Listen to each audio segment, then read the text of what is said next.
Independent thoughts, independent life. This is Chad Benson. Both the election and the coronavirus pandemic looming large over the Supreme Court confirmation hearing of Judge Amy Coney Barrett. The 22 senators on the Judiciary Committee are expected to appear both in person and virtually during the 4-day event, with 2 Republicans, Mike Lee of Utah and Tom Tillis of North Carolina, recently testing positive for COVID-19. Senate Judiciary Chairman Lindsey Graham telling Fox News Barrett will be confirmed before Election Day. There you go. People are like, are you excited? Are you going to watch any of this? I'm like, no. I know where this is going. It's going to be the same thing. The right's going to ask her certain things that she's going to nail out the park. The left's going to try to goad her into some stuff. They're going to battle it off. And at the end of the day, all that matters is the vote. That's it. All that matters is the vote. Nothing else matters because you already know all the other stuff. We're 22 days away from an election. We're getting closer on a daily basis. We've got a president that's overcoming or overcame COVID, depending on who you talk to and what news organization you're watching. This is a pick that apparently is both evil and bad and dangerous and great at the same time. And when it comes to the individual, the polls, I tell everybody this. I don't care what the polls say. At the end of the day, the Republicans have the right to do what they're doing. 6 in 10 registered voters say the U.S. Supreme Court should uphold Roe v. Wade as the basis of abortion law. And a slim majority in an ABC News Washington Post poll, 52%, says the Senate should delay filling the court's current vacancy. That's a closer division than the 57 to 39% preference for waiting in an ABC Post poll late last month before the nomination was announced. It doesn't matter. Doesn't matter what the Democrats think. It doesn't matter what the Republicans think. Doesn't matter what you think, I think, anything. They have the right to do it. That's just it. Period. Case closed. End of story. We move on. 323-538-2423 at Chad Benson Show's your Twitter. Tweet at us, text. Hope you had a great weekend. We are getting closer and closer to the election. I continue to say this. The election will be held on a Tuesday night in November. And I couldn't tell you when we're going to have the results that finally get rubber stamped when it comes to the finality of the election. There are so many different things that can happen. And I mean so many different things that can happen. You just have no idea. Based on the polls, and I try to explain this to people on the right. Polls, yes, they got it wrong the last time when it came to the Electoral College and a few states. They got it right on the national side of the polls. I'm going to point something out to you, though, people on the left. Hillary Clinton was up by double digits in Pennsylvania and 9 points, I believe, in Wisconsin. She lost them both. That poll was taken on the 16th of October. Now, the polls had it much closer within the margin of error, but it shows you how fast things can spin on a dime. It doesn't concern me, but we're going to take all of these states very seriously. We're going to take all of the battlegrounds very seriously. We've been in the ground on the state, a lot. I've been around here a few times this month, just alone. So it's an important state. We're going to take it seriously. Don Jr. talking. He's been to several states. They're going to hit. The Republicans, in particular, Trump, is going to hit a few battleground states. You only need to move the needle a bit to win the Electoral College. That's it. You only need to just move it a smidge. You can lose by 2 or 3 million nationwide and still win because you win the Electoral College. That's all that you need to do if you're him. So you're hyper-focusing in areas, things that are lost that you thought you had a chance at, you dive out. You say, you know what? Let's go surprise somewhere else. And if you're Biden, you continue just to motor along. You continue doing what you're doing. You just motor along. You don't do anything different at all. He gave you a little something by saying he doesn't want to have this next debate, and that was on him. That was on him. Chris Wallace talked about that because I believe that Trump needs all the debates he can get his hands on, and I do agree with him. Needs it front and center. You can't the Zoom call debate. I thought would have been a farce, and I don't need 2 old dudes fighting over Zoom with a delay and any of these things. But you've got to do everything you possibly can to get in front of Biden as many times as possible. Biden camp, I have to say, has been pretty straightforward in this whole thing. They said there are 3 debates that were set forward for the president and he to be together, mine on September 29th, the 15th, and the 22nd. And the president, I think, made a big mistake when he pulled out of the second debate, when it was made a virtual debate. The man who wrote The Art of the Deal should understand you can only negotiate when you have leverage, and he has no leverage because he's behind in the polls right now. Yeah, and that's huge. I've always thought that Trump, these are the championship rounds. These are the opportunities for him to land a knockout blow or two and get those independents that are out there who are sitting on the fence and don't like the antics but like the action. Don't like the chaos and craziness but like some of the stuff that he does. Don't like, well, potentially where the far left may take the country if they have the opportunity, and at the same time, don't want another 4 years of chaos. Trump's got to show that he's not only in this, but look, for all of the stuff that is reality television, I'm doing a good job. Outside of that, that's what he has to convey to those people. Who are they? People that really haven't made up their mind, who like some of the actions, hate the chaos. Look around and say to themselves, I don't want 4 more years of the Real Housewives of Pennsylvania Avenue. I want action, yes. Little trade-off every now and then, yes. But I don't think you're going to get that. I don't think you're going to get that. So you really have to say to yourself, how does Trump win this? You got to let Joe do the talking. He didn't do that in the last one. His whole thing is, I'm a bully.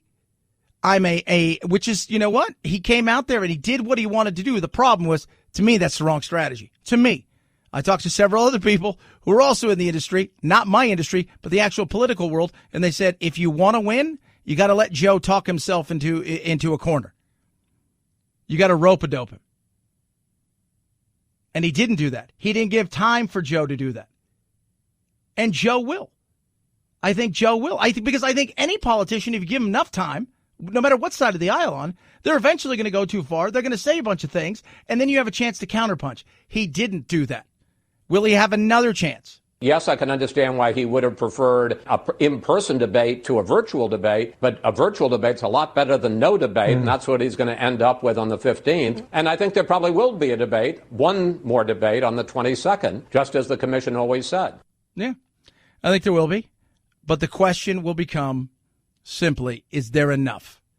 Is there enough? One thing I find to be, people talk about the quietness of the Trump supporters out there. When it comes to, there's a silent majority of them, a group of people that are quiet, a group of people that aren't going to say, for fear of judgment, who they support. Stay as far away from it as possible, maybe only to their closest friends, that they even echo any kind of thing that maybe they voted in the past or anything that they've heard for support for Trump because the fear of retribution. In this day and age, I get it.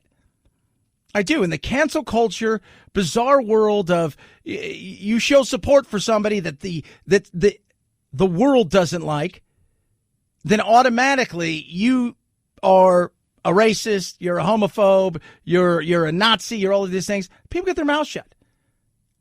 But I also look and I think to myself, I don't ever see a Biden-Harris sign really anywhere. I'm in Phoenix. And let me tell you something, guys. I'm going to be 100% honest with you. We're probably going to be a blue state, at least this go-around. Mark Kelly's going to win the Senate, which is something that he can take right away. He can be sworn in early because the lady that he's going to beat, Martha McSally, is filling in for John McCain, who passed away. So he'll be able to jump straight into this. So that's something. Second thing, and this is very important. It's been a very red state. And it's turning blue. You can see it. You can feel it. You can sense it. And yet everywhere I go, I see Trump flags. Everywhere I go, I see, and I don't mean flags, people driving around in their trucks and the whole 9 yards, like at the flags. Everywhere I go, I see signs for Trump. I see all kinds of things. Trump comes out here and he seems to be somebody from his family or his campaign is here on a daily basis. He moves the needle. Biden doesn't. Dare I say, is there a quiet group of people that are going to vote for Biden? Even amongst Trump supporters who are just like, I'm going to go with the flow? It's possible. 22 days. We will at least have that night. And I think that night shapes everything in the sense that if we think this is going to be a long battle, and it's potentially a long battle. If we think this is going to be a long battle, I don't know if we'll have a clear winner that night. And, because there's going to be absentee ballots. And if you look at the absentee ballots and the mail-in ballots right now, it is a boat race for the Democrats. But over the last couple of weeks, Republicans have requested more and more ballots in certain swing states. So that's good news. I say the only way we don't have a huge legal battle is if Biden on the night, either he wins it outright, which we were not going to be talking about anything else, or while there's no winner, Biden clearly has the lead. And then by Sunday, but still at that point, just get ready for it. The battle is going to come. Producer Anthony on the board has already said past Thanksgiving. I wouldn't be surprised if we see mid-December, maybe a little bit longer, but I think mid-December if it goes on the legal route. And that is always a possibility in 2020. 323-538-2423 at Chad Benson Shows your Twitter. Tweet at us, text the program. Love hearing from every single one of you. Let me tell you something right now. Car Shield is amazing. 24/7 roadside assistance. A rental car for free where your car's in the shop. The shop is the shop that you choose. You then pay a small deductible. They get them paid right there. You don't do anything. You're not fronting them anything. And what kind of car do you have? Your car a little bit older, it's a little bit newer. You're worried about the electronics, you're worried about the transmission. They've got plans starting as low as $99 a month, plans that fit your budget to protect you from cover repairs and to protect your wallet. Call 800-CAR-6000, use code Benson. When you do, you save 10%. 800-CAR-6000, use code Benson. Explain to them exactly what you're looking for. Say, hey, you know what? I'm worried about the electronics of my car. They'll get you covered. I'm worried about my drivetrain, my transmission, my engine. They'll get you covered. 800-CAR-6000, code Benson, or carshield.com. Carshield.com. Use code Benson to save 10%. A deductible may apply. Chad Benson Show.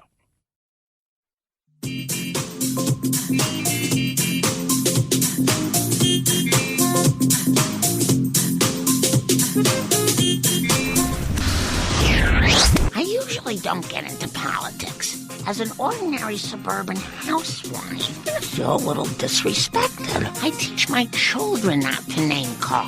You are a blabbermouth! Come on, man!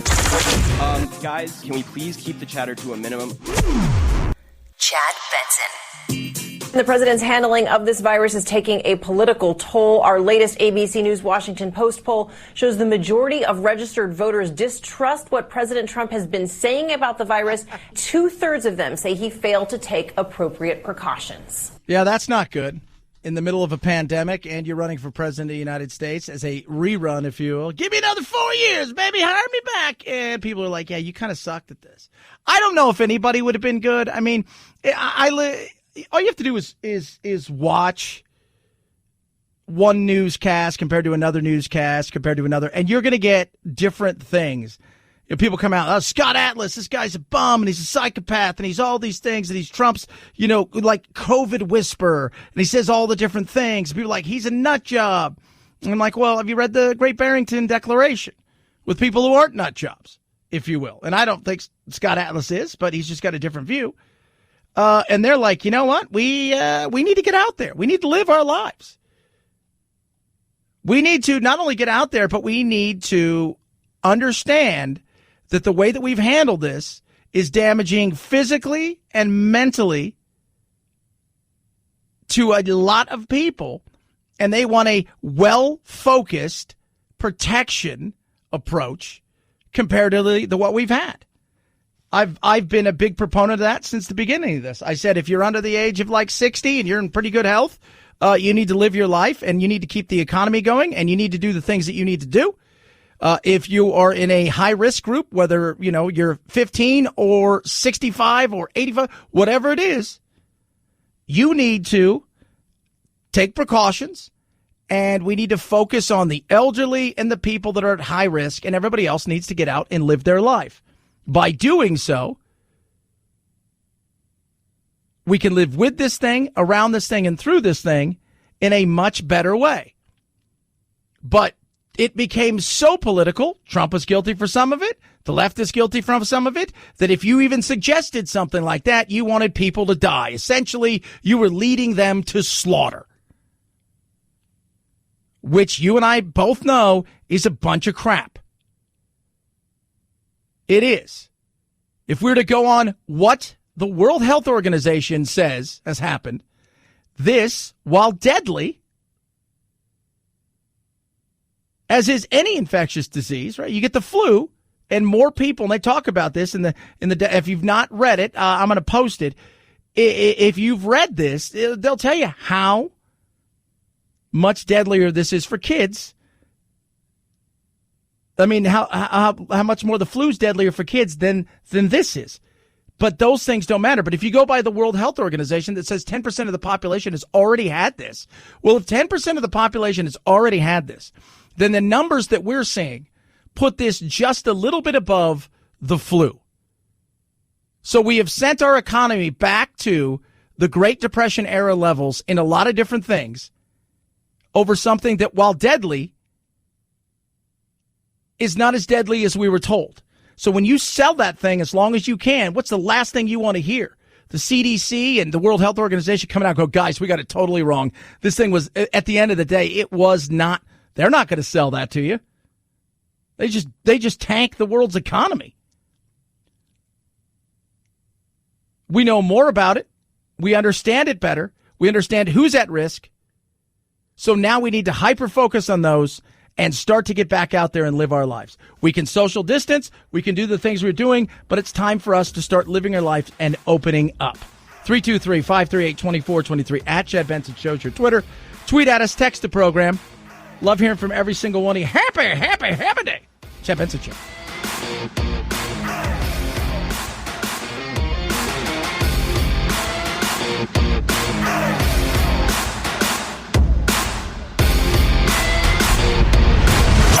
The Chad Benson Show.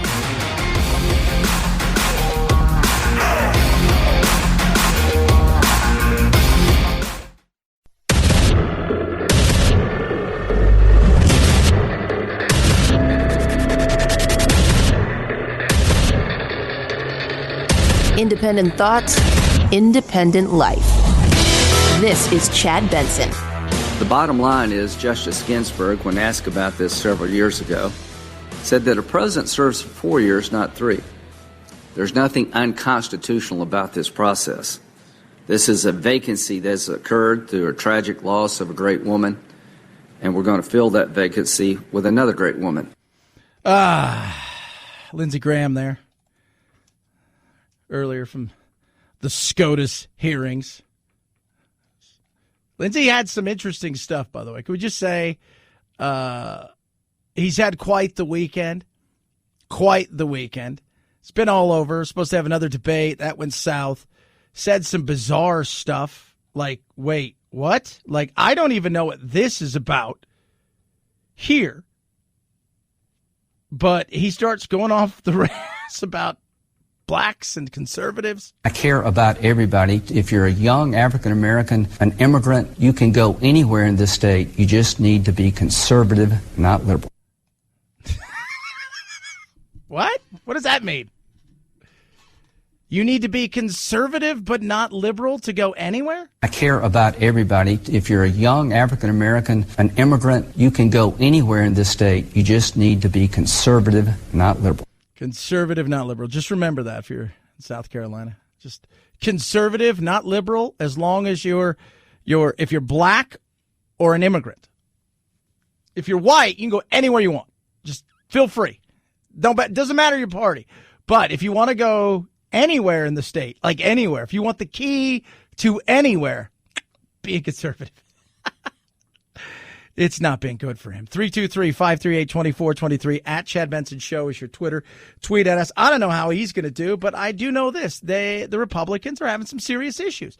And if you don't think they are, you're fooling yourself. I get a lot of emails, direct messages, tweets, all of this stuff, talking about, oh, Chad, why are you hard on the president? Why are you hard on the Republicans? I'm hard on both sides. The problem is you want me to be hard on one side all the time. And overlook. And I'm not going to do that. I am not here to push somebody's agenda. I'm here to give my opinion. We're here to have some fun. But I'm not here to push somebody's agenda. I am not here to be a cheerleader for the president or against the president. I want my president to succeed no matter who he or she is, no matter what side of the aisle they're on. When they do something I don't like, I'm going to criticize them. When they do something I do like, I'm going to praise it.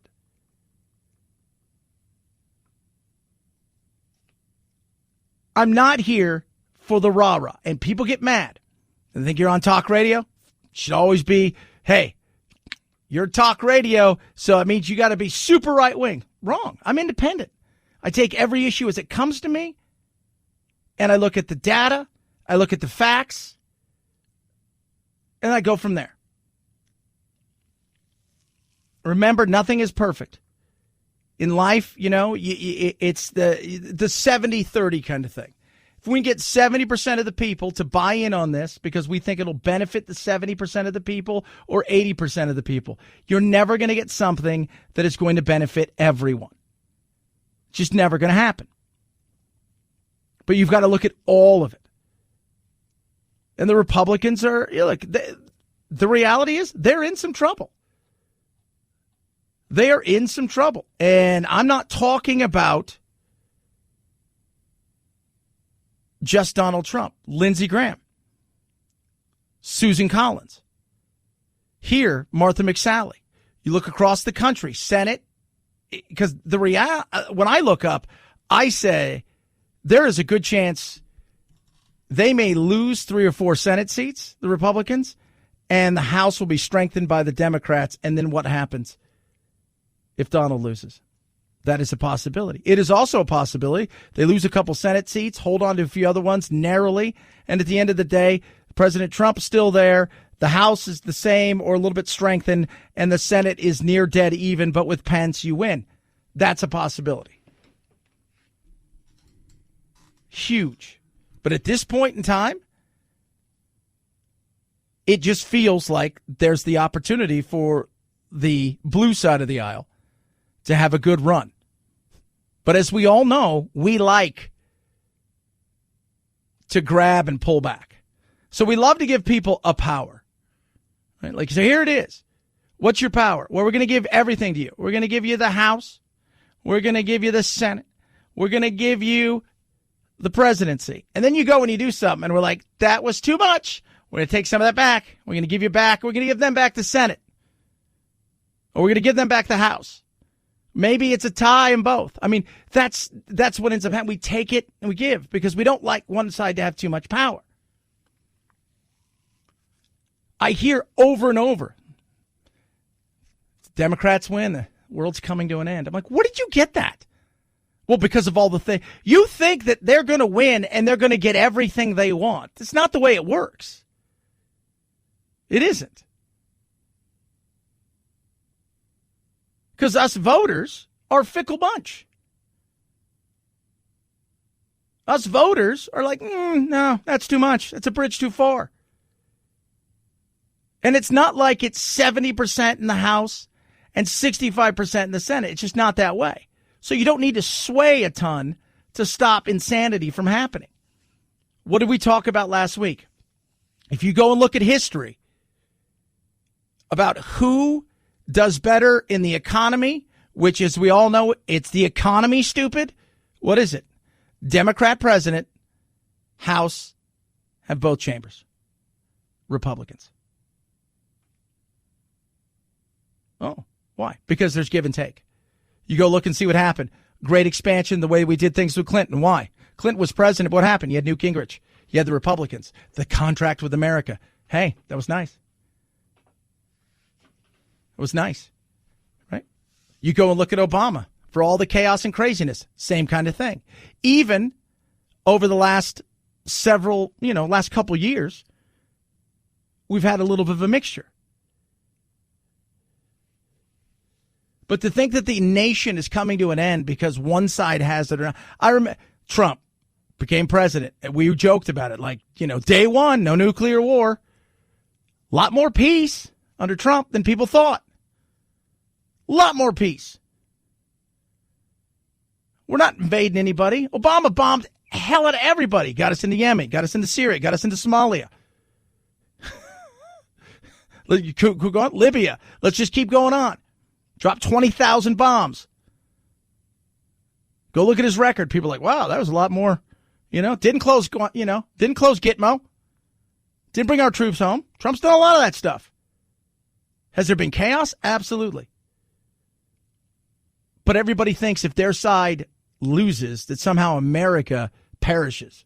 You need to stop that thinking. That's some stinking thinking right there, kids. 323-538-2423 at Chad Benson Show's Twitter. Tweet at us. Text the program. Love hearing from every single one of you. It wouldn't be a fun week if we didn't have a Karen. Got a good Karen here. I won't wear a mask because I can't. I'll have a panic attack. I will freak out. I will have an anxiety attack. I'm here at the end with the understanding no one's in the store. You can either accommodate me by giving me an hour at the end of every day, an hour at the beginning of the day. I don't want to call 911 on you, but I will. Ma'am, I'm just trying to do my job. And I'm trying to make sure that I have rights. 911, what's your emergency? As per the 1964 Civil Rights Act, I cannot be discriminated against. I do have a right to be able to breathe O2, not CO2, and I am being discriminated against right now. I just love the... So she's pissed because she's being discriminated against, so she's going back to the 64 Civil Rights Act because there's that line in there that says, and if this lady wants to come in and wear a mask, you totally got to let her do it because otherwise you're discriminating against her. At a store? So, are you calling to report something? Yes, that I am not being allowed into the store because I'm being discriminated against. Because you would not like to wear a mask. Can I just say, can we all agree that when you call 911 on something like this, unless it becomes violence, you're an idiot. Period. Case closed. You are an idiot. An absolute buffoon. I'm being discriminated against because I'm being told I need to wear a mask even though I have a religious exemption right and a God-given right to be able to breathe O2. I thought it was a medical exemption. Yes, medical exemption too. It's all under the same topic. Guy totally calls her up. Well, wait a minute. You just told me something different. So now you got a religious exemption. You got a God-given exemption. And the medicals. That's three. That's a trifecta of stuff that I don't have to do because I want to be different. Treat me different. Even though it's mandated, it's not actually a law. It's based off of an state of emergency that we are no longer in. So, but it's currently a municipal code that it is in effect. That's okay. I mean, you can say all you want. I do know in the end I have the right, and in the end, if I wanted to sue this gentleman, I could, and I will win. Okay, ma'am. I'm going to send an officer out to you. Can you just wait outside, please, for me? He is the owner of the store. They have the right to refuse service to anybody. He's not the owner. Illegal. Okay. Well, they still have a right to refuse service if he's an employee there. I'm going to go over this again. You want to buy 25 gallons of potato salad. And you go to Costco. And this is in regular times, not COVID times. Right, so you're walking up to Costco. I'm going to get 25 gallons of this super special, or Target or Kmart or whatever you go to, your favorite little stores, your Kroger's, your Publix, your whatever it is that you're wandering up into. Right, so you're walking up. I'm going to get this, and you walk up there, and it says, to enter this establishment, you must have top hat and tails. Or you cannot enter. And you try to walk in there and say, you don't have top hat and tails. You're not getting your 25 pounds of potato salad. Yes, I am. No, you're not. We have the right to refuse anybody. This is our code. I play golf. Do you know what I do when I play golf? I always look and see what are the rules for me playing golf. Not mask. What are the rules? Must wear collared shirt. Must wear, no denim allowed. So you can't show up, right, in your denim shorts and must wear shoes. Because I've been places where some guys, they're walking around barefoot. They're in their flip-flops and take the shoes. But must wear. That is the rule to play this thing. That's all I'm going to say. It's not discriminating because anybody can do it. If you have a chance, go get yourself top hat and tails. This is the issue. At some point in time, you pick your battle. That's not the battle. If they come into your home, if they come into your car, if they go Gavin Newsom on you in California and say, hey, we'd like you to wear a mask at all times inside of a restaurant, even when you're sitting down, you're just like, you're an idiot. If they tell you got to wear a mask inside your house, Gavin Newsom said, when you guys get together, everybody should wear a mask, even inside the house, you're an idiot. Now, he hasn't mandated it, and that'd be a tough road to hoe if you're him, but he'd like to because he's trying to cure death. He's not trying to stop the spread. At the end of the day, it's their business. And that's what they're asking. Don't be a Karen. 323-538-2423 at Chad Benson Show, Twitter. Tweet at us, text the program. Masterclass? Yes, indeed. So what is Masterclass?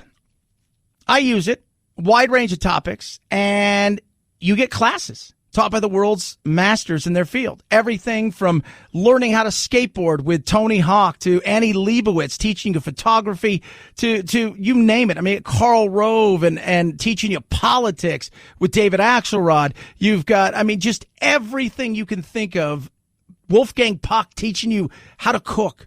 And how it's done is it's broken out into individual lessons, fit easily into your everyday life, about 20 minutes per lesson, 20 classes per lesson, 10 minutes per little session there. And it's all film quality. So they're not filming on your phone. This is real film quality.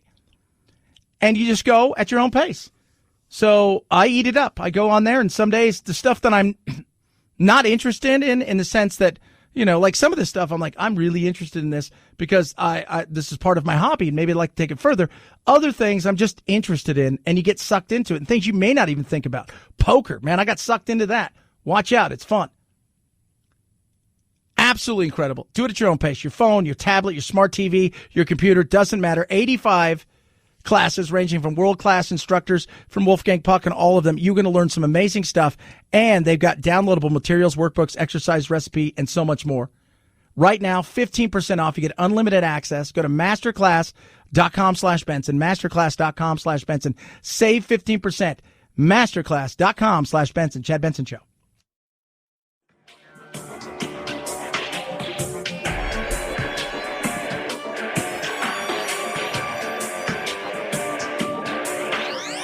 Warning, no snowflake zone. Uninformed opinions are in danger of melting. The Chad Benson Show. We should not be holding this hearing when it's plainly unsafe to do so. 2 members of this committee are just now emerging from quarantine after testing positive for COVID. And when other members have declined to get tested and the chairman has refused to implement daily testing. Patrick Leahy, Senator, Democrat, Vermont. By the way, he's been in office since 1975. Just to let you guys know, I'll be 50 this year. I was 5. He's held office for that long. He's 80. Just 80. The medium age here, mortality rate, I think it's like 75, 76, depending if you're a man or a woman in the United States. Different numbers. Some people say it's 75 and 73. Some other people say it's a little bit, but it's let's just call it 75. He's 5 years past that. That's good. Great. That's fantastic. But you're worried about. We shouldn't even be here. You're politicians. Of all the people that are essential, it's you. Do your job. Do your job. Do your job. Shouldn't be that hard to do your job. 323-538-2423 at Chad Benson Show. Your Twitter, tweet at us, text the program as well. Love hearing from every single one of you. So, this is what I heard. Now, I don't know how real this is, but then I kind of want it to be real. But then you're like, is it real? That apparently, and I take everything with a grain of salt anymore, because you'll hear something, and this is the thing, you'll hear something in the morning. By the afternoon, it's like, it's outdated, it's not real. And by the evening, no, it was real. That Trump wanted to get out of Walter Reed, have a Superman, and pull his...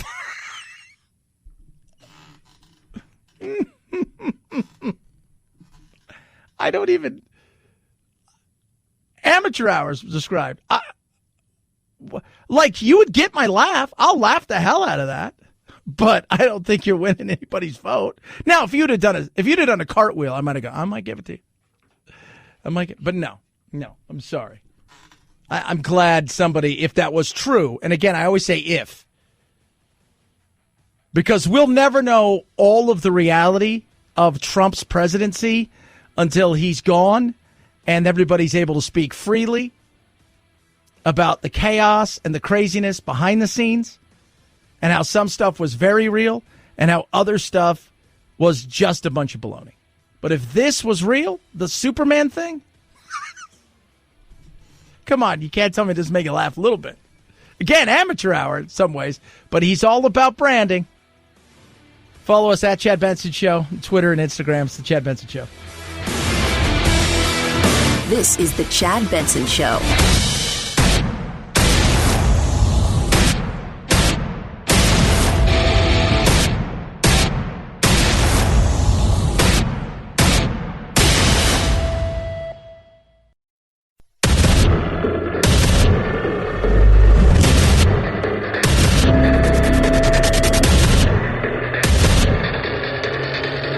Independent thoughts, independent life.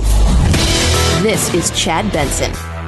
If an opening were to come up in 2020, Chairman Graham promised, quote, if an opening comes in the last year of President Trump's term and the primary process has started, we'll wait till after the next election.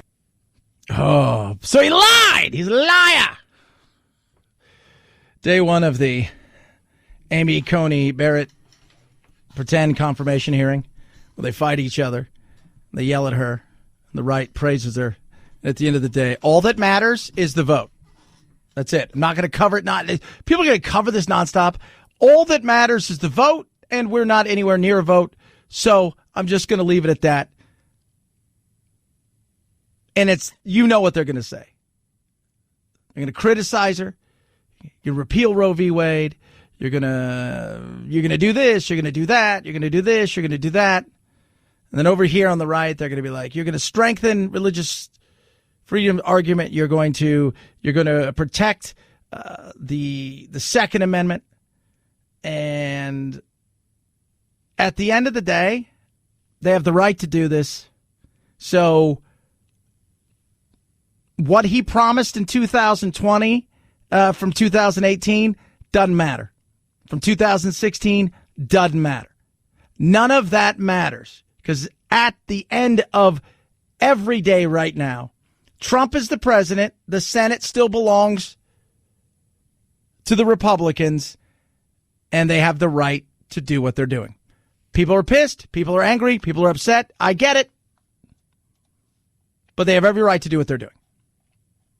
So let the battle begin. Let the arguments begin. Let the screaming and yelling begin. When the vote comes, we'll talk about it. Until then, time to move on. COVID-19 is a serious situation. It is a viral disease that has a broad range of manifestations with the potential to make people very ill and kill them. We have 210,000 deaths and over 7 million infections in the United States and over 1 million deaths globally. People in the United States should realize that it is not a trivial disease. I've never taken it as trivial. We covered it from long before it ever landed on our shores here. We were very aware of it. We talked about it. I also was more about the way that Sweden handled their approach comparatively to ours. Because we did what? We went all over the place with ours. Some day good, some days bad, some days this, some days that. This state's going to do this, this state's going to do that.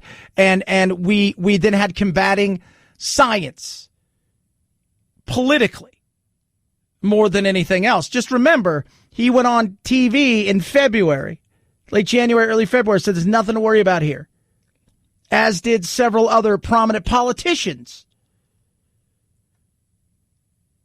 Trump dropped the ball, maybe in the middle, but at the beginning, a lot of people dropped the ball. But we're still stuck in this situation, and we're in the midst of an election. And my projection is that it is very likely that we will know by November or December of 2020 that we have a safe and effective vaccine. It is conceivable that we will know earlier, like in October. I think that is unlikely, but not impossible. My bet would be that it's November or December. So the question is, you never know if you have a safe and effective vaccine unless you finish and do the clinical trial. Which is true. Therapeutics. Mightily important. Mightily important.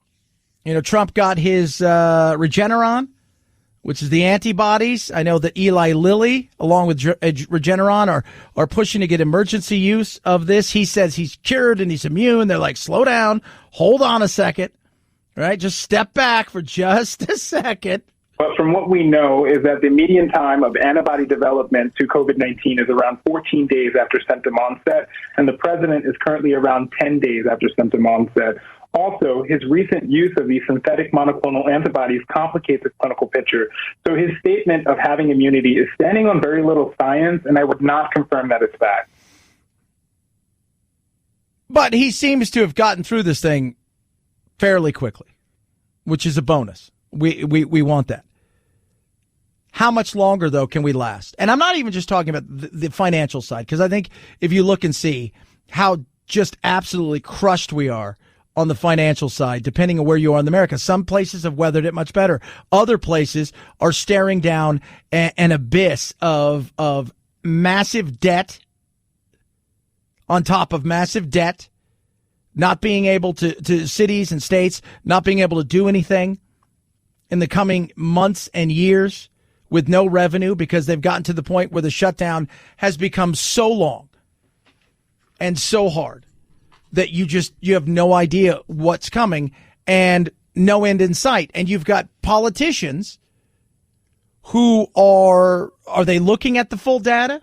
Are they looking at it in any different way? Have they even discussed, hey, what if we don't have a vaccine in November and December? What's the backup plan to that? Are we going to just say, nope, we're just going to keep with this? We can't. We can't. I've been a proponent of the way that Sweden's done it. Light touch. You guys are personally responsible. A little bit of social distancing. Just being a little bit more careful in situations.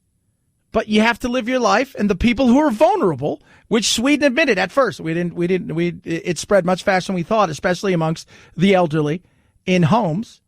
And we've done everything now to take measures to protect this. And I've said, why can't we? Why shouldn't we? To protect ourselves on the financial, but only the financial, the physical side. How many of you out there have been in I joke, but the general malaise, right? A little bit of depression, not quite sure, right? That there's not that bounce in your step, that little pep in your step is gone. You've been robbed of that. You're watching sports with no fans. You can't go to the movies, and if you do, you have to wear a mask, and you can only see a movie from the 1980s because nothing has been released. The concerts, there is no concerts. We've all been in the situation where we're trying to figure out where we're allowing this to become somewhat of a norm, and we can't do that. We need to get back out there. We need to live with it, through it, and around it. And I hear people say, well, let me tell you, once we have a vaccine, let's go back and remember, originally, what are we doing? We're going to flatten the curve. We're going to build up the things that we need to build up. Strategically, we're going to build up the things we need to build up. We're going to focus on the hot spots. We're going to limit our interactions. We're going to do some of these things, but it's only going to be temporary. And then once we get to a certain level, we're going to start living our lives again. And in some places, other places, California, living your life. My God, it's insane. The only blessing I can take away from any of this is my son's not in school, so he's able to spend more time here with me doing his online school than there. But I'm paying for him to go to school at his school. Aren't you worried about your kid getting it? No. Far more dangerous things. The influenza is more dangerous than children than kids. Aren't you worried about the teachers? If you're somewhat healthy and you look at the data, but somewhat healthy, I'm not talking about, well, clinically you're obese because, you should be 160 pounds, but you're 190. I'm talking about if you're 400 pounds, you got diabetes, that's a different story. If you're 93, no, you shouldn't be out there. We should be looking at this in a much different way, and it's cost us in a lot of different ways. It has. And I still don't hear any good answers to what if we don't get the right vaccine and it doesn't do the thing it's supposed to. Let's be honest about the vaccine, the flu vaccine. It ain't 100%. Some years it's only in the 30s.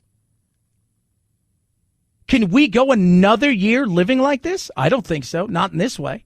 People are going to start to crack faster and faster. And I'm not talking about the lunatics in Michigan, the 13 of those idiots. I'm talking about the average individual who's losing everything, being evicted, can't work, waiting for a stimulus, struggling because they also have to stay home and take care of their kids because the kids can't go to school. That's real. Learn to with it, live with it, through it, and around it. We can be cautious, careful, and use common sense. But we also need to realize at some point, us hiding from it isn't going to make it go away. And even if we got a vaccine today, it's probably still 5 to 7 months before we get to the point where we can inoculate it. You can give enough people the vaccine that makes it so it feels like it's safer out there, if you will. So do you think for a second you can live this way? Half-assery, not quite sure what tomorrow's going to bring in the sense that you may be open, you may be closed, could have a hot spot in your school shut down, and now all of a sudden you got to take time off. Can you live this way for another 6 months? Or can you look and say, hey, let's focus on the people that need to be focused on, the elderly, the infirmed, and the people who are at greatest risk, and the rest of us take some caution and precaution, use some common sense, and live around it. I think, for me, I'm going with B. But if you want to live like this for another 6 months or a year, and I still have yet to hear anybody in the political side saying, well, if this doesn't work, what do we do? Because for some states, it went from flattening the curve to finding a cure. You can't tell me that California is not trying to find a curve. Michigan, not trying to find a cure. God only knows what New Jersey and New York are doing. But it feels like, let's find a cure, and then we'll get back to life as normal. 323-538-2423, at Chad Benson Show is your Twitter. Tweet at us, text the program. Love hearing from every single one of you. Hope all is well. I do. Let's talk about HelloFresh. HelloFresh! People say, what, do you really do HelloFresh? Yeah, I do. In fact, I got a box delivered to me on Friday, and I love it. I go out and I have my HelloFresh. I eat my food, and, I got 3 choices, right? So you get 22 chef-curated recipes each week, and you get 3 choices. You can go with the vegetarian, you go the family-friendly or the low-calorie. I was doing some low-calorie and back to family-friendly, and it's just awesome. They've got this mixture of food that's absolutely amazing, and you can get it to your table in as little as 20 minutes. Recyclable packaging, that's awesome. So no food waste either. That's what I love. They kind of just do exactly with the portions that you need, because how many of us overcook? It's like, there's only 3 of us. There's only 4 of us. There's only 5. But you're cooking for 20 for whatever reason. And then what? You have them for leftovers. Maybe you don't use them. You throw them away. None of that. And the savings is massive. To eat this good, to eat this healthy, and to save with HelloFresh is about 40% versus shopping at your local grocery store. More servings mean more savings. Now you can order a larger HelloFresh box for even better value. And the other thing is, too, maybe you're going to be on vacation. Maybe you're traveling for your business. Maybe you have family coming over. You can hit pause on your deliveries, or you can expand those deliveries and have more meals delivered to you. It's simple and easy. It'll fit your lifestyle. Get started with America's #1 meal kit. Go to HelloFresh.com. Use code Benson. You're going to get $80 off across 5 boxes, including free shipping on your first box. That's promo code Benson for $80 in saving at HelloFresh.com. Promo code Benson. Chad Benson Show.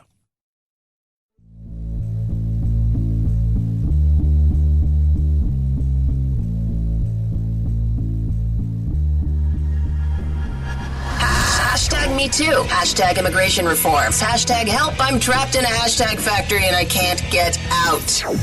The Chad Benson Show. 5, 4, 3, 2, 1, 0. Ignition. Liftoff. Now it's time to find out what's trending. What's trending? Yeah, what does that mean? I mean something, right? Like it's trending on the old internet. What's trending? Let's see what's trending in the world of trending, shall we? Check it out. Obviously, SCOTUS hearings. Going to be big for the next few days. Amy Coney Barrett, ACB. You down with ACB? It's easy as 1, 2, 3. You better confirm me. ACB, 1, 2, 3. Baby, look at me. Boop, boop, boop, boop. Mike Lee, no relation to Bruce, also trending. He's going mask off. Potentially could infect a bunch of people. Oh, my goodness, mask off. He's riding dirty. Chad. It's not very nice, Chad. Oh, that's over on Twitter. Head over to Google. Amazon Prime Day starts tomorrow. So that'll be exciting. Dak Prescott, we're going to touch on that in a little bit, what took place yesterday. If you haven't seen it, I'm telling you now, don't watch it. Do not watch it. Just know that it was, your leg's not supposed to do that. It's devastating. We're also going to talk about Alex Smith, who on the day that happens to Dak Prescott, returned to the football field from a very similar injury 18 months later. Jack White performed on SNL. It was pretty good tribute to Eddie Van Halen. We're going to talk about Bill Burr as well, because Bill Burr went off hilariously. And, of course, if you're funny and you say something that makes people uncomfortable, the first thing that they want to do is what? Have you canceled. Because that's where we live. And Columbus Day. Yes. Or Indigenous Peoples Day. Either of those will do, depending on where you are. Some stuff open, some stuff closed, but it's Indigenous Peoples Day. It's Columbus Day. It depends. Columbus he's a lot of things. He's a monster and a hero. He's a complex man that did something that was beyond amazing. And at other times did things, then you look back and you're like, oh my God, that's monstrous. Recognize the era that he was in. He wasn't woke. Recognize the tights should tell you he's not woke. Do you have buckles on your shoe? That's quite a frilly collar you have there. So that alone should tell you he's probably not very woke. But what he did cannot be at all understated in the way that everybody wants to. Let's understate and let's just say he's bad.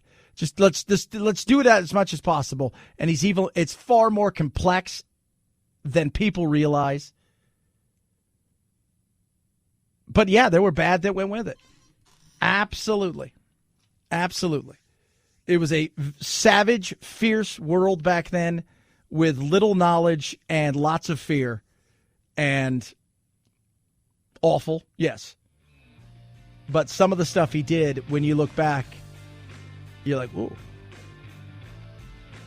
Oh, I didn't think of it that way. 323-538-2423 at Chad Benson Show is your Twitter. Tweet, text the program. Bill Burr, should he be canceled? Sure. Why not? Chad Benson Show.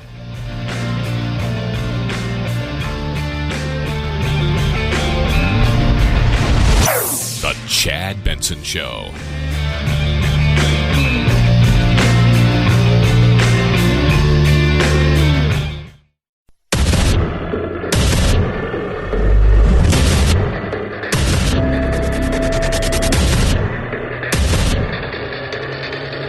Independent thoughts, independent life. This is Chad Benson. Political correctness is run amok. Every time I see something that's insane, I just go, ha-ha, that's why it's Trump. And it has run amok. I'm not going to sugarcoat it. It's insane. It's absolutely insane. It is. It is run amok. We are eating ourselves from our founding fathers worried about nobody was ever going to invade us, right? Nobody was. What are you going to come here and do? Invade us? Nice try. First of all, it's a long trip. So be prepared. Secondly, as we all know now, everybody's armed. So good luck with that. But they worried about our destruction coming from within. And we have built this tyrannical, authoritarian, politically correct police that crush anything that has to do with an opposing opinion. And you should be terrified of that. You should be absolutely terrified of that. We have talked ad nauseum on this show that when I talk to CEOs of the biggest companies in the globe, what do they tell me? I don't care about a downturn in the market. I don't care about a downturn in the economy over several months. I'm terrified of some sort of social justice issue that could potentially cost me my job when I had nothing to do with it. It takes one moment of, I'm going to take this out of context because it doesn't matter what you say. None of it matters what you say. How is it taken? And I can't police everything that's said by everybody to make sure that everybody takes it in the right manner. Nuance, context, and of course, sense of humor, gone. Now they want to cancel Bill Burr. Why? Because he hosted Saturday Night Live, and, well, quite frankly, he was funny, and he was Bill Burr. Just remember this. There are some people that you're going to have a real tough time canceling because your want of canceling them doesn't matter. The fan base that they have is ravenous and is protective and is sold for that person. Bill Burr is one of those people. Very much so. They've sold themselves to Bill. We're here to protect Bill because we like Bill. We like what he says. Plus, we need somebody who will say the things that some of us think or all of us think in a joking manner, and he won't get in trouble when potentially others will. How stupid is that cancel thing? They're literally running out of people to cancel. They're going after dead people now. They're trying to cancel John Wayne. It's like, yeah, dude, God did that 40 years ago. They're all up in arms. They're like, did you hear what he said in that interview in Playboy in 1970? Can you believe that? It's like, yeah, he was born in 1907. That's what these people sounded like. You never talked to your grandparents and brought up the wrong subject, and all of a sudden it went off the rails? Yeah, you don't bring up race or religion with your grandparents. You keep it simple. Yeah. He's one of the biggest comics in the world, period. He's an actor, but, and he's got efforts for family and a bunch of other stuff. But the reality is other people play clubs. Oh, I'm going on a tour. Bill plays Madison Square Garden and sells out. There are a few people that you're going to have an issue trying to cancel. And people are pissed at him. And they're already coming for him. But they don't know where to go. They have no idea where to go. What are you going to do to Bill? You think you say, well, I think you should be canceled. Cancel for what? I'm going to go to Madison Square Garden. I'm going to play a concert. You're going to tell people not to go and show up because he's evil and bad? Ain't going to happen. Isn't going to happen at all. You have no chance. Why? Because he hasn't done anything. But we live in a world of cancel culture. And the reaction to everything is, you've said something that I don't like, and my feelings override your humor and reality, so I should be able to win. And because of that, I want to destroy you. I got to tell you, the way white women somehow hijack the woke movement, generals around the world should be analyzing this. The woke movement was supposed to be about people of color, not getting opportunities, the at-bats that they deserved, finally making that happen. And it was about that for about 8 seconds. And then somehow, white women swung their Gucci-booted feet over the fence of oppression and stuck themselves at the front of the line. Yeah. He's right. The white saviors coming to save everybody, telling everybody what you should be offended by when you really shouldn't be offended by any of it. Learn to take a joke. My biggest fear is I will know when we've gone to hell in a handbasket is when we lose our sense of humor. And there's a battle right now that is a battle for the true heart and soul of this country, and it has to do with things like this, the speech of the country, our sense of humor. Oh, people were writing, oh, it made me cringe to watch. It was tough I could barely stop. I'm like, what did he say? First of all, very mild for Bill Burr. Bill Burr made, as a comic, he made his actual coming out moment, and I'm not talking about that, but to everybody, is a concert he did in Philadelphia where he started to get booed and did a 20-minute set where he destroyed everybody in Philadelphia and the entire town himself, and they couldn't handle it. Do you think he really cares what somebody on Twitter? No, but they want you to believe that way. They want you to believe that they have the power to come out and crush you because you're saying something that they don't agree with and that may be real and they don't have an argument for. So rather than say, oh, they just say, well, I'd rather have you gone because you've hurt my feelings. And because of that, I am in this intersectionality. I am this, and this. If you don't know what intersectionality is, essentially there is a hierarchy, right? So white man is at the lowest portion of it because we're evil and bad. White woman is a woman, so she's just above that, but she's still white. Latino woman is up, right? So you walk it up. So if you're a gay Latino who's trans and also happens to have some sort of disability, you're like way up. I mean, that's what it is. And every group is a victim. He didn't play that. The month of June is Gay Pride Month. That's a little long, don't you think? For a group of people that were never enslaved. How did they get all of June? Dude, black people were actually enslaved. They get February. They get 28 days of overcast weather. Sun goes down at 4 in the afternoon. Everybody's shivering. Nobody wants to go on the parade. Yeah, how about you hook them up with July? These are equator people. Give them the sun for 31 days. Yeah, and people went nuts. I love it. I love it. And those are the people that need to be pushed. Those are the people that need to be prodded and poked. And those are the people that need to understand, first of all, understand that a joke is exactly that, a joke.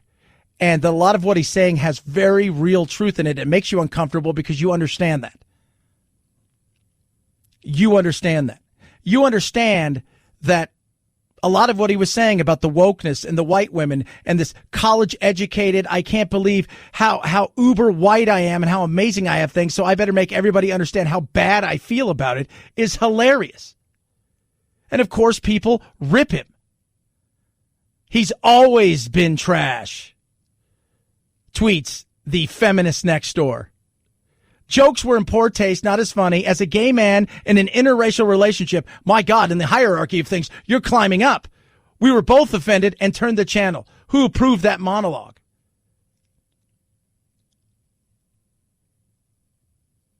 One person writes, as the weak cousin with asthma, I found your monologue insensitive and appalling.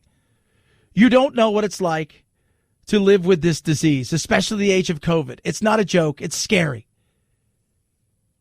My fear is in the future, the jokes that the left are going to want you to, and if this is the left, nobody on the right's going, we should get rid of Bill Maher. We should get rid of Bill Burr. We should get rid of, doesn't matter. I mean, Bill Maher destroys the right all the time. I've never once heard somebody, we should get rid of him. Why? Well, he got his show canceled. Hey, people were offended by the 9/11 when he did that. I never once thought he should. I never once thought Kathy Griffin should be canceled for anything for what she did. At all. I'm okay with comedy stretching the boundaries. It's what keeps us sane, and it's what pushes the buttons. It's absolutely what it's about, and you should want that. You should want people to push the envelope. You should want people to push the buttons. You should want people to move it, because not only does it keep you in a grounded place, and it should make you go, it also does what? To the people above, it makes them think. Oh, yeah. I'm telling you right now, it's embarrassing the way that we act. We screaming out, you should get rid of that person. This person needs to go. That's something you like. Why? Because it makes me feel uncomfortable and I don't like it. Shut up. I don't like this person.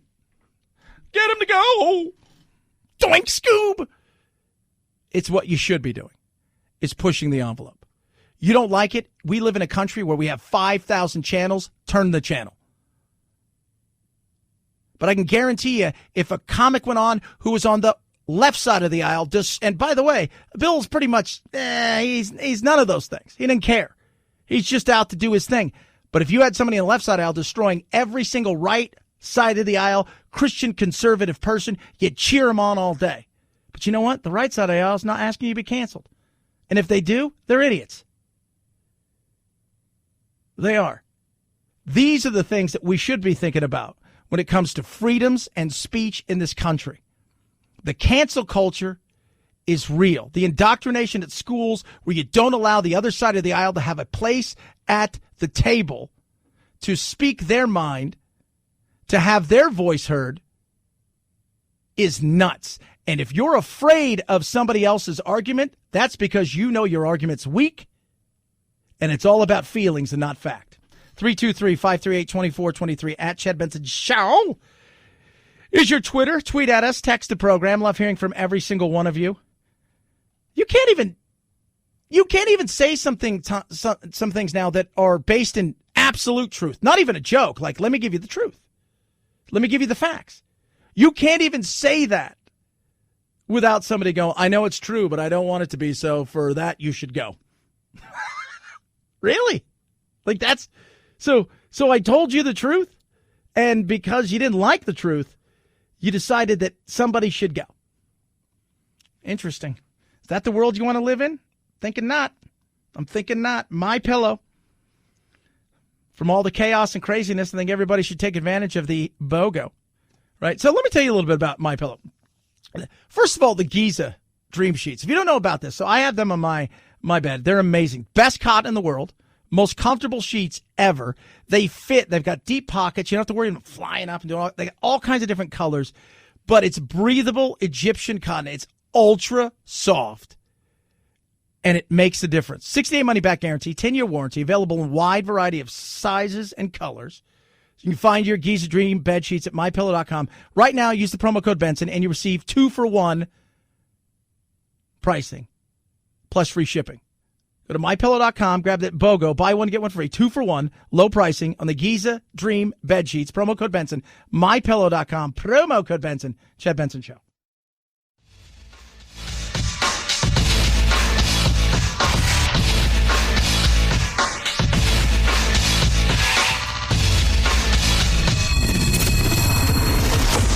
The Chad Benson Show, where we reach across the aisle and occasionally poke someone in the eye. Our Democratic colleagues simply want a promise from a judicial nominee that this nominee will work to implement their policy vision of health care.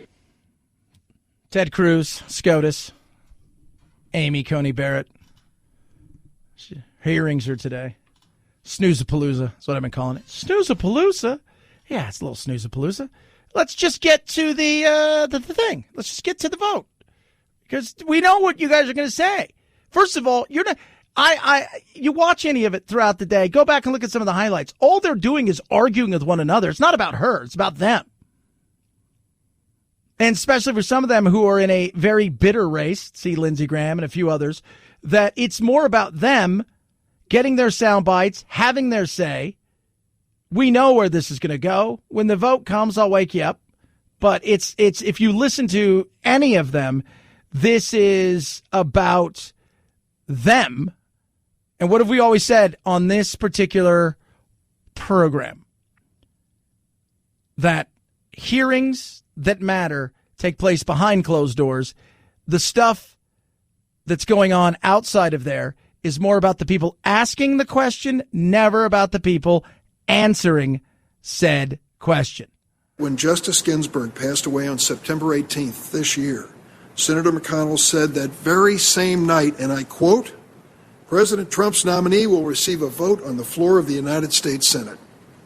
He made this statement a mere 46 days before the election. It's about them. It's not about anything other than that. So she'll get a vote. More than likely, barring anything insane or anybody who is on the edge could lose an election because they're looking at the polls. Polls. Barring any of that, she's going to be confirmed. 323-538-2423 at Chad Benson Show is your Twitter. Tweet at us, text the program. Love hearing from every single one of you. Yesterday was a bizarre day in sports. It was. First of all, watching some of the games still with no fans is very weird. Secondly, you had an amazing situation that took place in D.C. with the Washington Football Club, or whatever pretend name they're going with this week. And then you had a horrific situation in Dallas with Dak Prescott. So if you guys didn't know what happened to Dak Prescott, he didn't just break his leg. He absolutely had his leg destroyed. Compound fracture in his ankle, dislocated ankle on top of that. How long is he going to be out? I couldn't tell you. What I do know is it's going to be a while, and this is a guy who had no long-term deal. He was playing on a franchise tag, getting paid a ton of money this year, but there wasn't that massive deal they've been holding out for, so that is awful. On the other side of things, you had Alex Smith. So Alex Smith had a similar injury 18 months ago in Washington. Awful, beyond awful, like both Dak and him. It's the turn your head, don't look at it, Joe Theismann thing. Alex Smith's road to recovery, 18 months, 17 surgeries, and on more than a few occasions, they believed he was going to lose his leg. That's how bad it was broken. But yesterday, after Washington's quarterback Kyle Trask got injured, or Allen, or whoever the guy is this week, because I know it's not their first-round pick from a few years ago, because they told him to stay at home. What ended up happening? Alex Smith came in, and emotional and awesome, because this is a guy who you thought, that guy's never going to walk again, let alone play football. Did get to see my family. It was nice, obviously working out in the sense that they let family in for this game. Appreciated them being there. I know my wife felt better about things being here. Certainly, obviously, very cool to have my kids out there. And so, fun. I mean, in that sense, that was obviously great. But like I said, it's you're out there to play a game and go play well. And, certainly there it was tough for most of the second half getting anything going. Yeah. Something that Dak should take some confidence in knowing that he got back. But, oh, my goodness. What an improbable story. And then on the same day to have something else happen to a guy. Ugly. 323-538-2423 at Chad Benson Show. Twitter. Tweet at us. Text the program. It's the Chad Benson Show. This is the Chad Benson Show.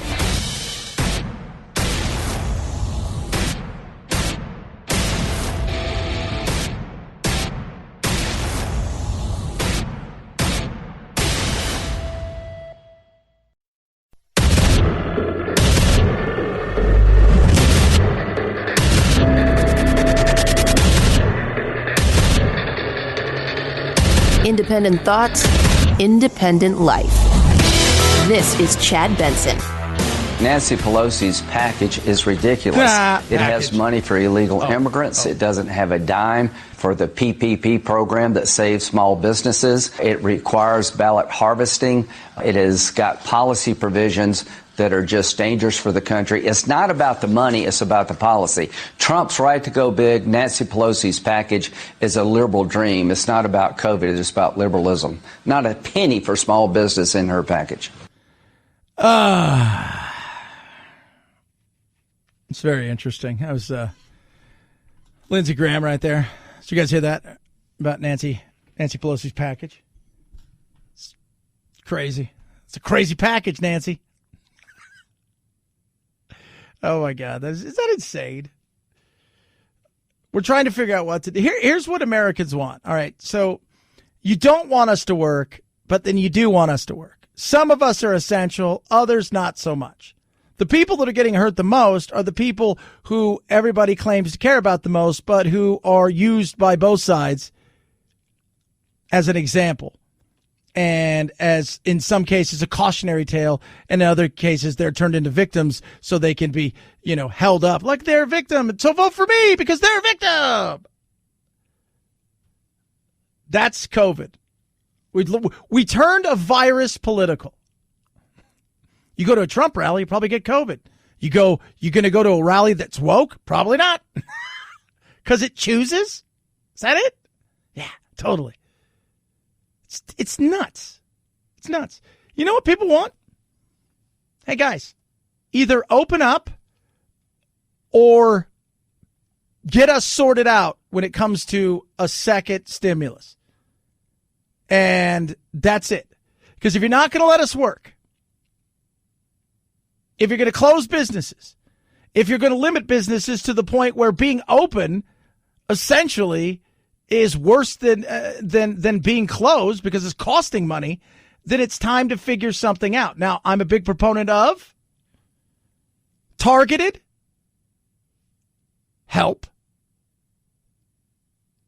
and then us focusing on how to live with this, through this, and around this in the stupid viral area of the battle, virus era that we're finding ourselves in, because we've decided, hey, common sense is out the window and government's going to come in and save you. But by saving you, they're not going to let you do anything because they think you're an idiot and they want to nanny state you. So they're going to shut everything down because they don't want anybody to get sick. And then we're supposed to, we're going to heal everybody by flattening the curve. But then we're going to get back out there, and then you flatten the curve and they're like, hold on a second.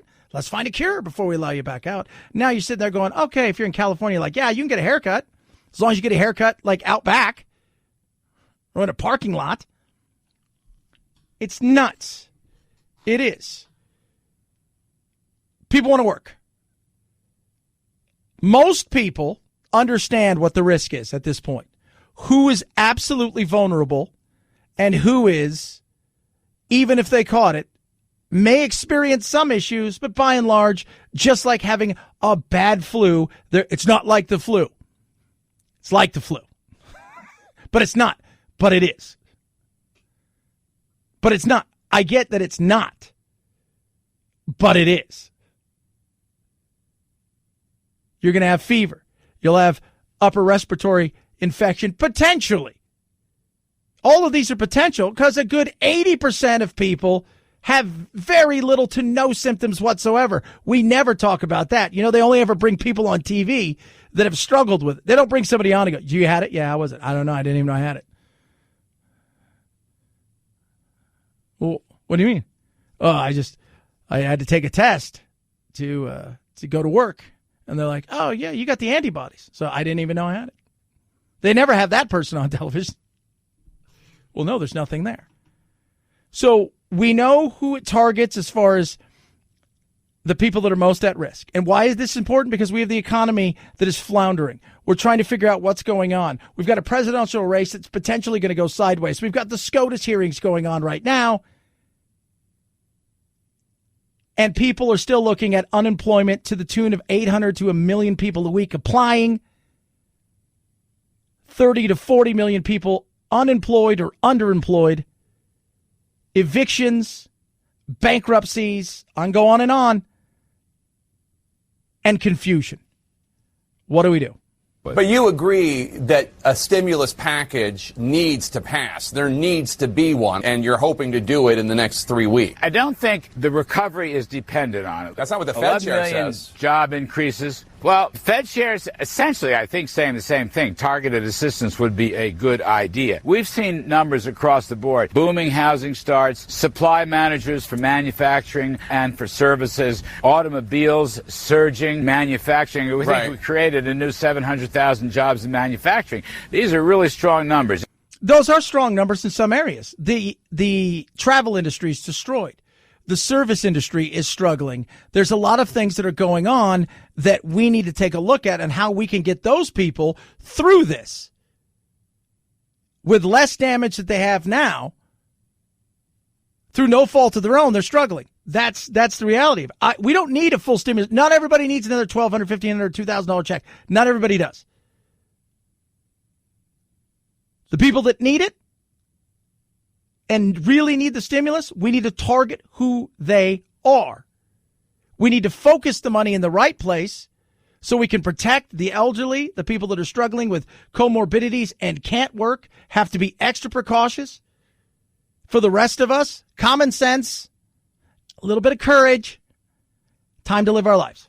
Mark Zandi of Moody's says that if a stimulus bill isn't passed soon, the the country is going to start shedding jobs again. Mark is a friend of mine, but he's always a naysayer when it comes to Republican policies. We are in a strong rebound. Lower taxes and lower regulations going way back are still in place, and businesses are reopening. We are learning to deal with the virus in a targeted, safe, prevented way.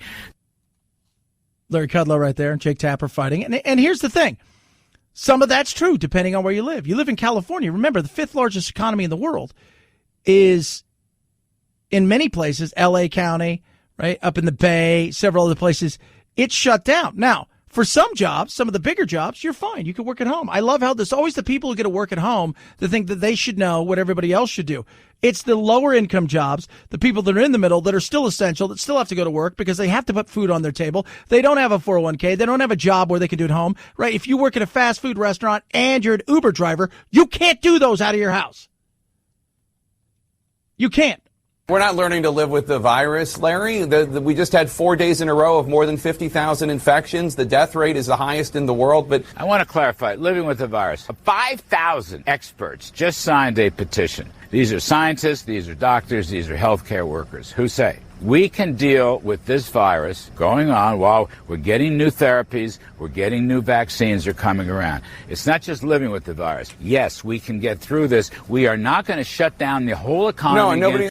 But there's a fear, right? There's a fear that Biden wins, and he's already said, I'm going to try to do some stuff, and I think that there's a chance of that. And I think that's one of the things that Trump has to capitalize on if moving forward here, if he's going to really make up some ground, and he's got a ways to go still. And I heard anybody says, not that I think the polls are 100% right, but I don't think they're 100% wrong. But could we withstand another shutdown? Can we withstand another 6-9 months, maybe a year of what we have here? No. California, again, fifth largest economy in the world. If you're struggling and you can't open or you're not being allowed to open, that's not good. You're being told by your dear leader, who's just a babbling idiot, that you need to, if you go into a restaurant, you should wear your mask the entire time and then touch it. Bring it down, put food in there, bring it back up. Come on. That is the dumbest thing I've ever heard. That if you're at home, that maybe you should wear a mask. If you're around family, my God. Lost the plot. So it's tough, depending where you are. Yeah, you know what? Business may be okay. You may be doing fine. For now, we need a comprehensive program, which is protect the elderly, protect the people that are at high risk, and the rest of us, through common sense and a little bit of courage, need to start living our lives again for the health and well-being of themselves and for our economy and for us. And we can protect the people that are protecting and taking care of them. We can do it instead of wasting money and wasting time. 323-538-2423 at Chad Benson Show is your Twitter. Tweet at us, text the program. Love hearing from every single one of you. Again, SCOTUS. The bottom line is Justice Ginsburg, when asked about this several years ago, said that a president serves for 4 years, not 3. There's nothing unconstitutional about this process. This is a vacancy that has occurred through a tragic loss of a great woman, and we're going to fill that vacancy with another great woman. There you go. Anything yet? No, nothing yet. Nothing yet. No vote. When the vote comes, we'll really, really talk about it. Talk about the what if. What is it? How's she going to do? What is she going to do? Is she going to come in? Is the first day she's going to come in? She's going to be like, I'm here, guys. I'm turning over Roe versus Wade. You guys can't stop me. Is that happening? That's it. Everybody get your Handmaid's Tale. It's on. You guys can't stop me. You ladies back in the kitchen. My goodness. 323-538-2423 at Chad Benson Show. Twitter, tweet at us, text the program. Love hearing from you. Car Shield, 800-CAR-6000, code Benson. You call them up. You say, yeah, I'm worried about my car. It's a little bit older, and I don't have a warranty on it or anything like that. So I'm worried about the transmission. I said, well, we got a plan for you. Maybe your car is a little bit newer, but you don't have a warranty. You bought it used, and you've got some electronics in there. You're worried about that. They've got a plan that's right for you. Plans start as low as $99 a month. 24/7 roadside assistance. A rental car for free while your car's in the shop. You choose said shop. They get them paid directly. You pay a small deductible. It's that simple. You can find out everything for yourself. Go to carshield.com, carshield.com. Use that promo code Benson. Or call 800-CAR-6000, 800-CAR-6000. Use the code Benson. Be specific in what you're looking for. Tell them exactly what it is. Protection from cover repairs and protection for your wallet. 800-CAR-6000, code Benson. A deductible may apply. Chad Benson Show.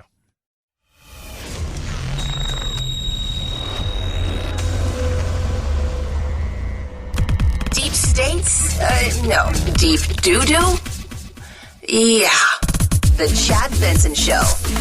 I'm going to be laying out the ways in which Judge Barrett's views on reaching back and reconsidering and overturning long-settled precedent are not just extreme, they're disqualifying. She has taught at a well-regarded law school. She clerked for Justice Scalia, but she has views that make her not qualified to serve on the Supreme Court.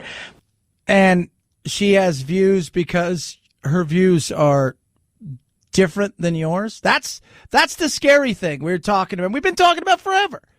So we don't like your views, so therefore you're unqualified because I don't like your views. Jerk, unqualified jerk face. It's a couple things. Roe v. Wade and Obamacare. I think if Roe v. Wade and Obamacare were off the table, I don't think we'd be having this. But these are the issues that land right there in the Supreme Court. And it's a scary thing because to me, and I'm going to say this, no matter what side of the aisle you're on, we should all be a little concerned over the fact that too often than not, over the last 10, 15 years, people have gone to the polls and voted on certain issues, and those issues have been run up to the Supreme Court and had the will of the people overturned. And that's scary. That we have, to me, they are the most powerful branch of the government. The judicial, legislative, and executive branch, they are the most powerful branch because their say is the final say. Their say is and their non-saying something in many cases is the final say. And that's scary. It's the interpretation. That's Chris Coons right there. Let me tell you guys something. I just don't think she's qualified. It's about a few things. They're worried about the election, that somehow she coming on board will automatically give Trump the election. As if she is going to be, all of them are beholden to the Republicans and that they will throw out any thought of law, Constitution, any of that stuff because of Trump. What does that say about her or any of them? I mean, you think very little of them. I try to remind people that most cases at the Supreme Court level are really lopsided, but we don't hear about them. It is a few cases of which we talk about when we talk about the Supreme Court. Marriage equality, Roe v. Wade, and now Obamacare, and sometimes immigrations, but very rarely because it's usually an executive order. But the big three right there, especially when it comes to marriage equality and Roe v. Wade. Like, you're not getting upset about some forestry decision. Oh, God, they voted 9-0 on the forestry decision. Can't believe this. No, you're not. It is a few cases. Do we need to? Look, I'm totally fine with term limits for judges. I got zero problems with that. I don't know if you should have a lifetime appointment to anything. And even if you do have a lifetime appointment, like I love golf, right? So if you win a major, so you win the PGA, the Open, the U.S. Open, or the Masters, you get a lifetime to play in the tournament. After X amount of years, though, guys who are in their late 50s and early 60s, they don't play in it. They'll go for all the festivities. They'll do all those kind of things, and they may hit the ceremonial first ball. But there comes a point in time where they know that they're not going to play the tournament anymore.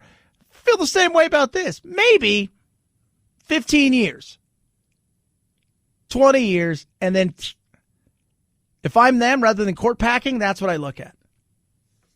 That to me is what I look at.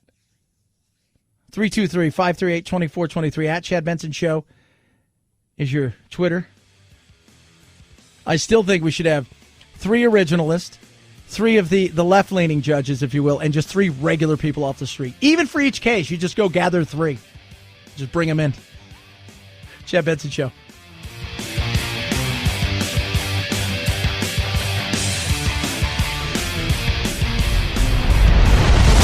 The Chad Benson Show.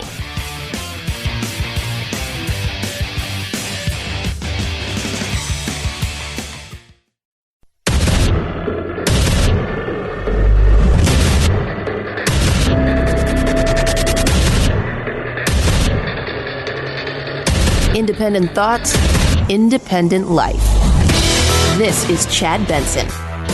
It all started as a protest, a gathering in honor of Indigenous Peoples Day on October 12th on Monday, and that's when some damage occurred. The Oregon Historical Society got the worst of it. Windows, doors, all broken. It's just so unfortunate. This prevent people from coming here and seeing the history of Oregon. The protesters also tore down 2 statues in the park blocks, an 18-foot statue of Theodore Roosevelt on a horseback and a 10-foot tall statue of Abraham Lincoln. Those in the crowd say the statues represent the colonizing and racist past of the country. Of course it does.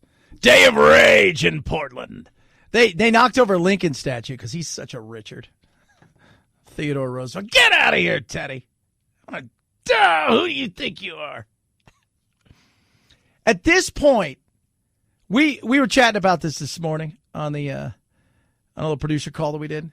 And Anthony and I we were chatting about it, and we were like, remember at the beginning, like when it really over the summer it picked up again, like let's pull stuff down. It doesn't matter what it is. If you're brass or copper and you're somewhere, and you could be John, you could be Mark Twain, or you could be, was it Stevie Ray Vaughan? They tried to turn. Nobody didn't even know who he was. This guy's totally a racist. He's all the stuff he did, like with the things. You're like, what? What do you, that's it. And Day of Rage in Portland, because every day is a day of rage in Portland. Every day is a day of rage. Every day is a day where, in most cases, what do you have? You have suburban, pissed off, usually ultra woke and overeducated white kids who were pissed off for whatever reason. And they feel they need to go out and break a bunch of crap and throw a large fit. And if you go check out Mr. Andy Ngo and the stuff that has been happening over and over again with the Antifa. I know it's, the Antifa, but just people who are pissed. People who are not associated. Angry. It's all Columbus's fault. He's evil and he's bad. He was a lot of things. He's got a checkered past, but also a past that if you look at it, and was it Neil deGrasse Tyson? I think that's his name. I might have got the Neil Tyson deGrasse. One of those two. I always mess it up, and for that I apologize. He talked about, you know what? He was all the bad things that you think he was. And some of it was because of fear. Some of it was because that's, the era. But there was a lot of it. And yet, his coming to our part of the world that we currently find ourselves in is the singular greatest thing in mankind. No, it's not. Yeah. And he talks about, go look at what happened, right? In the Bering Straits, people walked across, and all of a sudden, whoosh, it's gone. Oh, my God, where'd it go? I don't know. Disappeared. It's gone. Oh, my God. There's like 8 of us here.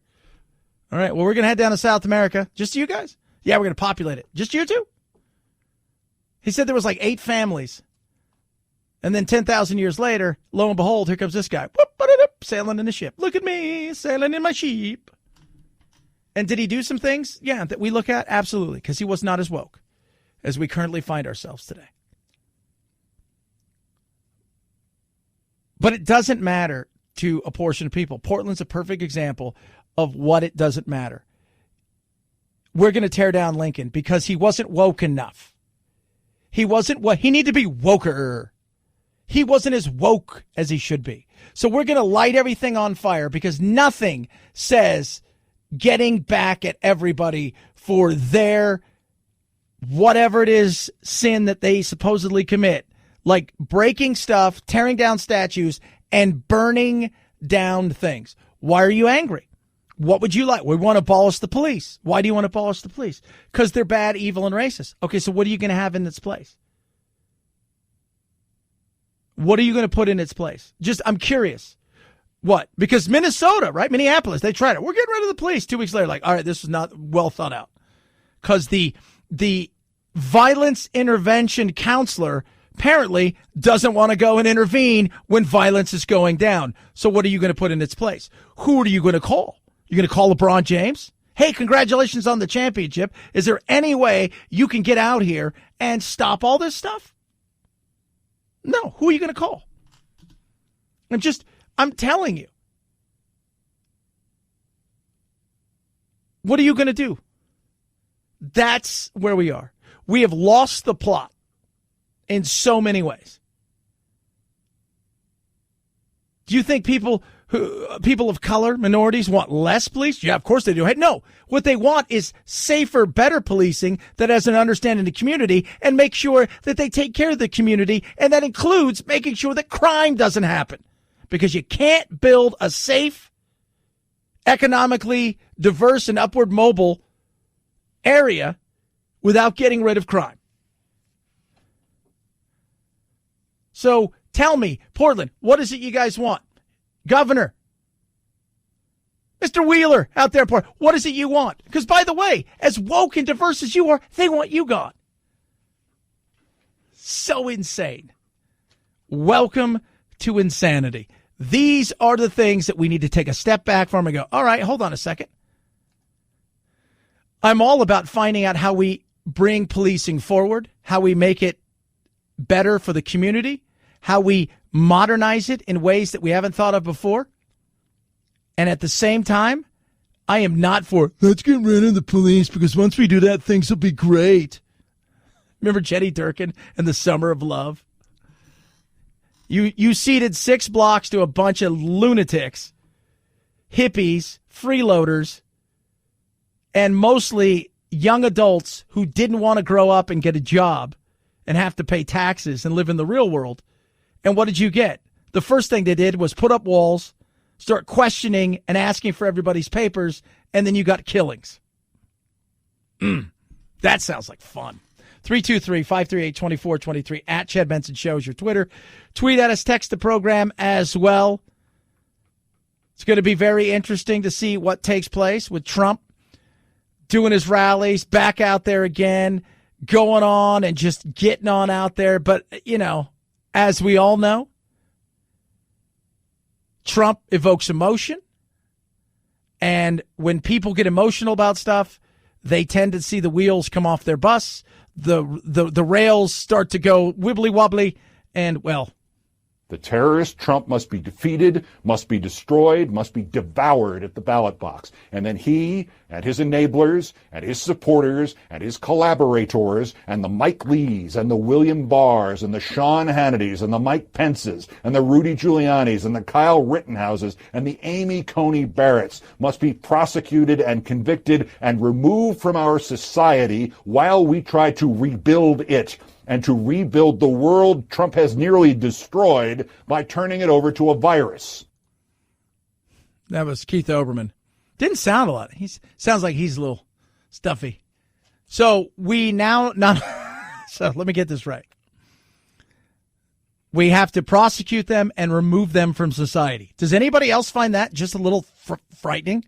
We have to remove them from society because you don't like who they are? Well, they're nothing but collaborators. This feels a little weird. Like, they're collaborators now? Oh, yeah, absolutely. Oh, wow. And they've destroyed. He ceded to the virus? How did he cede to the virus? Because when he said we're going to close down stuff from China, except for people who are returning here for business-wise, and people who live in America but are returning from America. No. That was xenophobic, but then it wasn't xenophobic. How are we going to do that? How are we going to fit? Well, he ceded to it. Clown. I mean, that's nuts. That's crazy. Look, Trump derangement syndrome is real. It is absolutely real. And it's both ways, by the way, because there are people out there that live for Trump. I heard somebody the other day said, "Oh, I'll die for Donald Trump." I'm like, I will die for an ideal, right? The Constitution, America, what it stands for. I'm not dying for a politician, let alone a reality television one. Do you know what I mean? But like, that guy was screaming. He wouldn't die for anybody else. He probably wouldn't even die for the Constitution or any of the stuff that he believes in, but for Trump. And that's a bit of the derangements. And on the other side, the thought process that everybody's a collaborator and needs to be done away with is also terrifying and frightening. And I think that that's a negative thing if you're somebody who is a Democrat, to listen to somebody who is saying we need to do away with these people and remove them from society. That's part of the craziness that we have going on now with cancel culture and all that crap. 323-538-2423 at Chad Benson Show is your Twitter.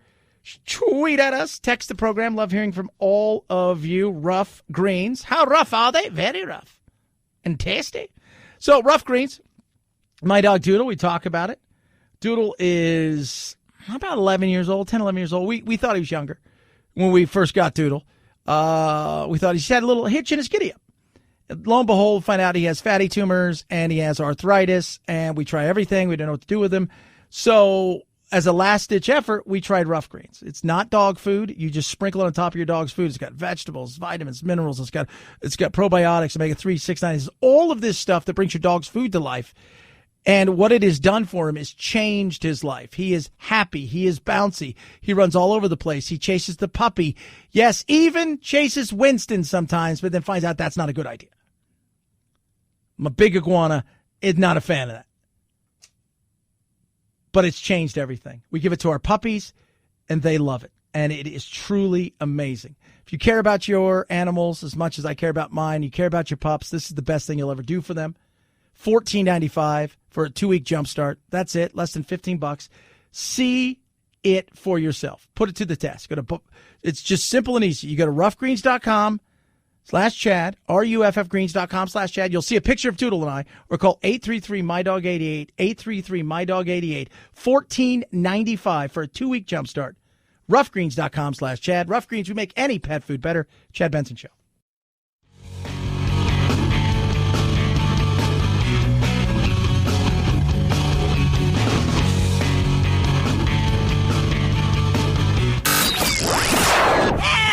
I can't take it anymore! Well, get over it. It's time to forge a new path with your very own political cartographer, Chad. It's really being viewed as that kickoff to the holiday shopping season. Yes. Tomorrow's Amazon Prime Day, which is awesome. Holidays are here. It's going to be a weird holidays, right? Because they don't want you to see anybody. They want you to talk to anybody. You're not allowed to stare at anybody for fear of offending them and or through your mind, giving them COVID. Data just popped up that schools don't seem to be a major spread or a problem when it comes to COVID. My narrative is being destroyed each and every single day. There will be deals rolling out throughout the 2-day shopping period. So if you have the app, you can set a deal alert and be notified when that product in which you're interested goes on sale. Regina Conway there. She understands. Deals. Who doesn't like a deal? Do you think I'm going to be looking tomorrow? The word is yes. Of course I will. Shop early and shop often, kid. Want to make sure Christmas is taken care of before they cancel that. It's got to be coming soon, right? At some point, it hasn't yet. And we've already changed we've changed it's no longer Christmas break. It's winter break and spring breaks, not Easter break. So we're changing. At some point, I predict in the very near future, they'll want to cancel Christmas across the board. Let's have some fun, shall we? Like to do that here on the old Chad Benson Show. And I like good stories, and this story is great. You may have seen him if you have TikTok or if you just turned on the television or looked anywhere. A guy just raising his daughter, just getting by and surviving, just TikTok something really quick, and his life changed. The vibes were right when Nathan Apodaca posted this TikTok less than 2 weeks ago, riding his longboard to work because he was having car troubles, sipping on cranberry juice. So it was all just one take. Got to the work, had less than 5 minutes to punch in, sitting there punching in, doing my hashtags and everything, and I wasn't going to post it. The 37-year-old racking up more than 25 million views. Everything was just perfect timing, perfect place, perfect song, obviously. Yeah. If you've not seen it, I mean, there's tons of commercials now, but it wasn't just that it took off. And here's something else. Fleetwood Mac, I think it's one of their albums in the last 6-7 months, but really in just the last few weeks has exploded. They've sold over 1 million copies of something they haven't done in forever, and everybody's getting into it. Fleetwood Mac drummer Mick Fleetwood recreating the video himself. The popularity of Nathan's video undeniable. Billboard saying the song Dreams saw a 374% bump in download sales in the days since the video went viral. A little Fleetwood Mac and some cranberry juice straight from the bottle. Nathan's recipe for a perfect day. Yeah, and that's awesome. I love it. We need good things, and you just never know what may happen to you. And the dude is, look, he's been very open in some of the things that he's been through and stuff in life. It's just he's got a skateboard, have a little cranberry juice, and riding a skateboard to work and raising his daughter inside of an RV. Is it true you drink a bottle a day, or how, it is about a bottle every 2 days. It's because the bottles I get are the big ones, but I'll get the little ones. Like I say, I'm 5'11", I'm not too big, but I'll drink that in like 2 sips. You know what I mean? It's like boom, boom, it's gone. Then Ocean Spray hearing about Nathan's affinity for cranberry juice and his car troubles, surprising him with a brand new pickup, complete with what else? Bottles and bottles of his favorite cranberry juice. Yep, tons. And that's awesome. We need good stories like this because, damn it, we've heard too much crap. A guy just doing a TikTok video, goofing around, laughing a little bit, singing a song, riding a skateboard to work. Getting something like this. That's awesome. Good Samaritans on TikTok had already been crowdfunding donations for new wheels for Nathan, which he immediately paid forward to his own mom and dad. Further proof that the good vibes thing isn't just an act, even in 2020. What's your message to folks who are feeling discouraged, who want to live their life with some of that joy that it seems like you're living your life with? And he does. It's a dude who's been through some stuff. You listen to him, and you listen to some of the stuff, and because the minute this happens, everyone wants to know who this guy is. And this guy's got a cool message. These videos take me 15 to 30 seconds a day, and they bring smiles to everybody, you know what I mean? Just take a little time to be yourself and do what you want and do what makes you happy. Once you're happy inside, you can push that out to the world, Good juice, good vibes, good new set of wheels. Yep. It's good. We need that. We need more of that. Little smile. What can you do today? Especially, what can we do in a day and age where we don't agree on certain things? And I go back to that quote I saw a couple weeks ago, is I don't care who you voted for. I care how do you treat the people who didn't vote the way that you voted. And I think that is something we should all think about. Have a blessed rest of your day, night, early morning, late morning, evening, afternoon. Do it again tomorrow.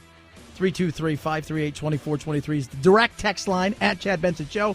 For Twitter and Instagram, Chad Benson Show TV on the YouTube. And check out the Facebook page as well. Night, Jack. This is the Chad Benson Show.